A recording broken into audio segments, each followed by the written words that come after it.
Hi friends, welcome back to our YouTube channel Bhavin vlogs. എന്തായാലും പുറത്തെല്ലാം നല്ല മഴയാണ്. അപ്പോൾ ഒരു ചക്ക വേവിച്ചാലോ?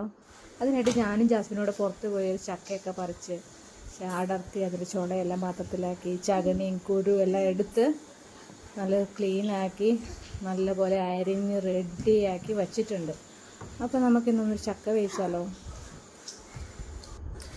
അപ്പോൾ ഈ അരിഞ്ഞെടുത്ത ചക്ക ഒരു ഇഡ്ഡലി പാത്രത്തിൽ, ഞാനിവിടെ ഇഡ്ഡലി പാത്രത്തിലാണ് കേട്ടോ വെച്ചിരിക്കുന്നത്. ഇഡ്ഡലി പാത്രത്തിൻ്റെ ഇട്ട് അതിലേക്ക് ഒരു 3/4 ഗ്ലാസ് വെള്ളം ഒഴിച്ചിട്ട് അടച്ചു വെച്ച് ഞാനിത് ആവിക്കകത്താണ് വേവിച്ചെടുക്കുന്നത്. അതിൻ്റെ ആവി, ആ വെള്ളം തരുന്നതോടെ ചക്ക പെട്ടെന്ന് വേകുമല്ലോ. അപ്പോൾ ആ ഒരു ആവിയിൽ വേവിച്ചെടുത്ത് വെച്ചിരിക്കുന്നതാണ്. ഇനി ഇതിനകത്തേക്ക് നമുക്ക് അരപ്പ് ചേർക്കാം. അപ്പോൾ ഈ ചക്കയ്ക്ക് നമുക്ക് അരപ്പരയ്ക്കണമല്ലോ. അപ്പോൾ അതിനായിട്ട് വേണ്ട സാധനങ്ങൾ ഇത്രയാണ്. ഞാനിവിടെ ഒരു 4 പച്ചമുളക് എടുത്തിട്ടുണ്ട്, വലിയ എരിവില്ലാത്തതാണ്. പിന്നെ ഒരു ചെറിയ സവാള, എനിക്കിവിടെ കുഞ്ഞുള്ളി ഇല്ലായിരുന്നു കേട്ടോ, അതുകൊണ്ടാണ്. കുഞ്ഞുള്ളിയാണ് ഏറ്റവും നല്ലത്. പിന്നെ കുറച്ച് കറിവേപ്പില, പിന്നെ ഞാനൊരു 3 അല്ലി വെളുത്തുള്ളി എടുത്തിട്ടുണ്ട്. ഇത് നിങ്ങൾക്ക് ഇഷ്ടമുണ്ടെങ്കിൽ ഇടാം കേട്ടോ. ഞാൻ ചിലപ്പോൾ ചക്കയ്ക്കൊരു ഗ്യാസും വയറുവേദനയൊക്കെ വരുമല്ലോ, അപ്പം അതിനു വേണ്ടിയാണ് ഈ വെളുത്തുള്ളി ഇടുന്നത്.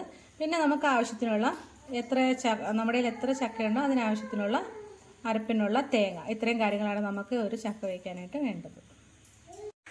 അപ്പോൾ നമ്മൾ അരച്ചെടുത്തിരിക്കുന്ന അരപ്പ് ഇതാണ്. ഇത് ഞാൻ ഒത്തിരി അങ്ങ് അരച്ചിട്ടില്ല, ഒരു ചതച്ച പോലെയാണെന്ന് ചോദിച്ചാൽ അതിനേക്കാളും കുറച്ചും കൂടെ നമ്മുടെ ഈ പറഞ്ഞ ഇൻഗ്രീഡിയൻസ് എല്ലാം കൂടെ ഒന്ന് അരച്ചെടുത്തു. പിന്നെ ഞാൻ ഒരു കാര്യം ചെയ്തത്, ഇതിനകത്തേക്ക് തന്നെ അരച്ചപ്പോഴും ഞാൻ അതിലേക്ക് നമുക്ക് ആവശ്യത്തിനുള്ള മഞ്ഞൾ പൊടിയും പിന്നെ നമ്മുടെ ചക്ക എത്രയുണ്ടോ അതിനാവശ്യത്തിനുള്ള ഉപ്പും കൂടെ ഇട്ടിട്ടാണ് ഇത് നല്ലപോലെ ഒന്ന് അരച്ചെടുത്തിരിക്കുന്നത്. അപ്പോൾ ഇവിടെ ചക്കയുടെ അടിയിലുള്ള വെള്ളം എല്ലാം വറ്റി,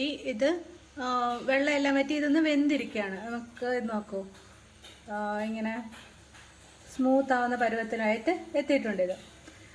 ഇനി എന്താ ചെയ്യേണ്ടതെന്ന് പറഞ്ഞാൽ, നമ്മൾ എടുത്തിരിക്കുന്ന അരപ്പുണ്ടല്ലോ, ഈ അരപ്പ് ഇതിന് മേളിലേക്കിട്ട് ഞാൻ ചെയ്യുന്നത് എന്താണെന്ന് വെച്ചെങ്കിൽ ഇതൊന്ന് സ്പ്രെഡ് ചെയ്തിടും മൊത്തത്തിൽ. എന്നിട്ട് ഇനി ഇത് അടച്ചു വയ്ക്കുകയാണ്. ഈ അരപ്പിനെ നമുക്കിനി ഒന്ന് വേവിക്കണം. അപ്പോൾ അത്രയും നേരത്തേക്ക് അതിൻ്റെ അടപ്പൊന്ന് അടച്ചു വെച്ചിട്ട് ഒരു 2 മിനിറ്റ് ഒക്കെ മതിയാവും, ധാരാളം. അപ്പോൾ അന്നേരത്തേക്ക് ഈ അരപ്പും കൂടെ ഒന്ന് ആവി കയറി വേകും. അതിന് വേണ്ടിയിട്ട് നമുക്ക് എന്താണെന്ന് ചെയ്യേണ്ടതെന്ന് വെച്ചാൽ, അടിയിൽ വെള്ളം മൊത്തത്തിൽ വറ്റിയിട്ടുണ്ടെങ്കിൽ നമ്മൾ അരപ്പരച്ച് ആ ജാറിനകത്ത് ജസ്റ്റ് ഒന്ന് കറക്കിയിട്ട് കുറച്ച് വെള്ളം ഒഴിച്ചാൽ മതി. അപ്പോൾ ആ ഒരു വെള്ളത്തിനകത്ത് ഈ അരപ്പ് നമുക്ക് വെന്തെടുക്കാൻ പറ്റും. അപ്പോൾ നമ്മുടെ അരപ്പിനകത്ത് ആവിയെല്ലാം വന്ന് തുടങ്ങി. നമുക്ക് അടിയിൽ പറ്റിയോ നോക്കാം. പറ്റിയിട്ടുണ്ട്, ഇതായി കഴിഞ്ഞു. എൻ്റെ സാധാരണ നാട്ടിലൊക്കെ കപ്പ ഇളക്കാൻ വേണ്ടിയുള്ള ഒരു കോല് വേണം. അത് തന്നെ ചക്കയൊക്കെ ഇളക്കാനായിട്ട് കിട്ടുന്നത്. ഇപ്പോൾ എൻ്റെ ഇല്ല, അതുകൊണ്ട് നമ്മുടെ വേറെ ഇപ്പം എടുത്തിരിക്കുന്നത്. അപ്പോൾ നിങ്ങളുടെ കയ്യിലുണ്ടെങ്കിൽ അതെടുക്കുക. അത്രയേ ഉള്ളൂ, തീർന്നു. നമുക്ക് സ്റ്റൗ ഓഫാക്കാം.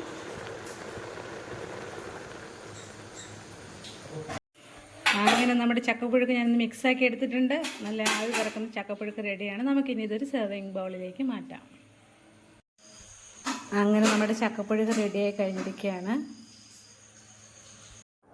അപ്പം നമ്മുടെ ഈ ചൂട് ചക്കപ്പുഴുക്കിൻ്റെ കൂടെ മീൻ വറുത്തതും മുളക് ചമ്മന്തിയൊക്കെ കൂടെ ഉണ്ടെങ്കിൽ നല്ല അടിപൊളിയായിരിക്കും കേട്ടോ. എല്ലാവരും ഒന്ന് ട്രൈ ചെയ്ത് നോക്കണം. Thanks for watching.